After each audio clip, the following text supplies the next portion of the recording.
Welcome back, my Duelist friends. It is Wednesday, so again, happy Wednesday. And we are going to start laying into some Dark Scorpion builds. Now, got 3 of these. Today is one that me and one of my friends who plays locally, we built this one together. And, well, we're pretty proud of it. So he convinced me to move away from some of the cards that I'm normally playing. And then I just flopped back and told him I'm playing some cards I wanted to play. Let's just start with the skill, shall we? So they do have the Shadow Rider Don Zalug. He got 1 skill. Starts flipped over at the beginning of the duel. And it is, no one suspects the Dark Scorpion gang as if they were the Spanish Inquisition.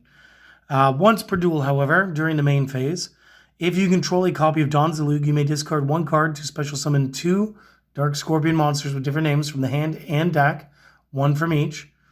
Don Zalug and Dark Scorpion monsters you control can attack directly, but when they do so using this skill, battle damage inflicted to the opponent becomes 400. You may not summon or set any monsters except Don Zalug or the Dark Scorpions.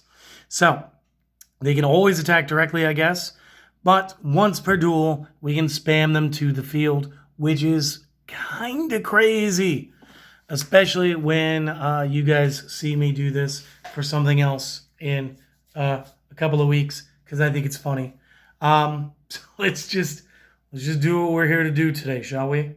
So the first thing is, I got these guys alphabetized, and I'm just going to talk about them in quick order, and then I will pause and reorganize them.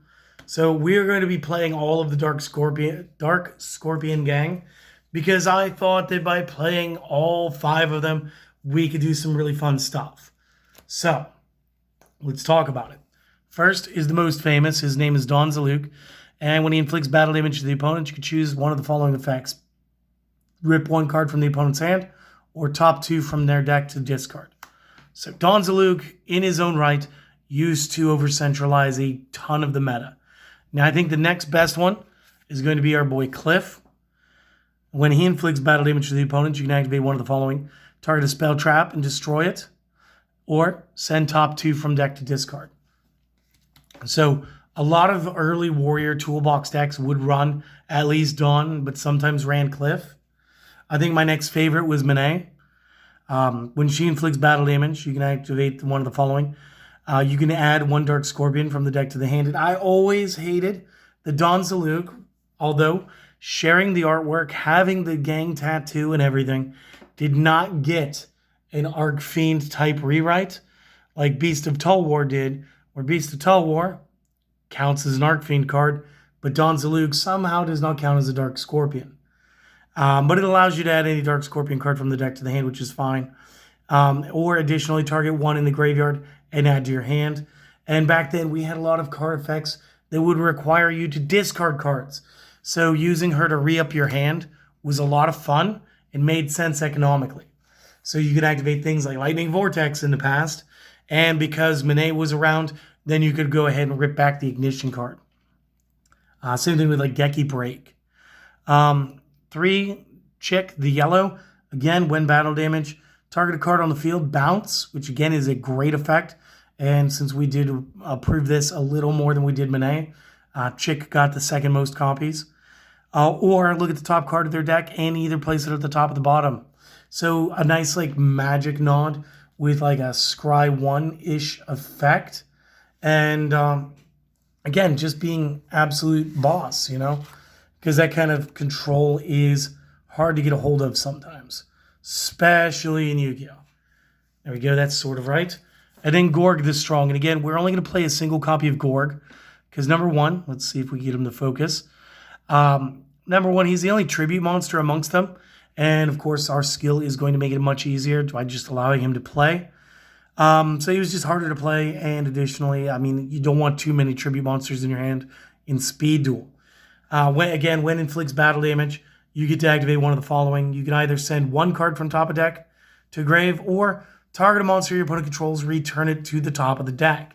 Now, depending on the order you attack with, you could have Chick bounce a monster. You could have Gorg bounce a monster. You could have Dawn go ahead and rip 1 from the hand. Cliff could rip the top 2 from the deck. Tons of ways for you guys to manipulate things and just go ahead and get into like more of a control form. Plus, it's like another tech warrior build, and for the first time ever, I feel like Dark Scorpions are actually relevant. Moving forward, we get some support they never had. We get 2 copies of Alert, because obvious. Another card I want to use, and my friend is telling me that like, this is taking off in higher ranked tournaments. You know, the higher tiers of competition, is Hammer Shot. And the reason is because Hammer Shot is a straight up destruction, much like Offerings to the Doomed is, but we're going based off of like 2004 to 2008-ish logic of, well, if I don't start with any monsters, I could just destroy the biggest monster. Even if I could play something bigger than it, I could just take them off the field anyway. And that is 100% correct. So it destroys the attack position monster on the field with the highest attack. Now, if there is a tie, like my Blue Eyes versus your Blue Eyes, I get to choose, which means it's always going to be yours. Unfortunate for you, amazing for me. Next up, he told me to try these out, so we are trying them. We're going to try Galaxy Cyclones in one of our competitive level decks. And the reason is, number one, we can target a spell trap on the field and destroy it. It has to be set, though. Keep that in mind. During the main phase, except the turn is sent to the graveyard, you can banish it in the graveyard, target a face-up spell trap, and then destroy that. Use this effect once per turn. So on one turn, we can take care of a set. And then if you're playing against something like Amazonas or whatever, you might want to take out the field spell. This helps you do it. So he says, you love your Lost Wind. You're going to love this. Start trying it. I'm trying it. So far, I'm liking it. Next up, we burnt all 3 of our slots for the 3-ofs on our Floodgate trap holes. Because again, this is okay. And with Jinzo being majorly MIA, this gets better. So when the opponent summons a monsters, change that monsters to face down defense. Monsters change face down defense by this. Cannot change their battle position. I still prefer my Book of Moon, but he wanted me to try this, and I do understand why it's good.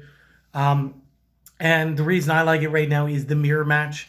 So if I do play up against another Dark Scorpion deck, then I can go ahead and it's cool. You summoned your 2. I'm just going to put him face down. I'm not dealing with it. We're just going to move forward, okay? So that's the main reason why I'm doing this right now. We are using our one of as Nightmare Wheel. And believe it or not, Nightmare Wheel tagged in with Floodgate during a mirror match is insane. Because not only is your face up not moving or doing anything, you're going to burn for it. The face downs can't move. I've locked your zones unless you contribute out. Again, you might have Gorg. At which point I can Hammer Shot him. It's all good. And my guys are able to attack directly anyway. So it's a lot of just nickel and dime chipping away at the opponent. And it makes a really fantastic play. And then just last up for the main deck. 3 copies of Wabaku. This is a serious blast from the past. I think the last time I played this card seriously, I was running some, is that going to focus?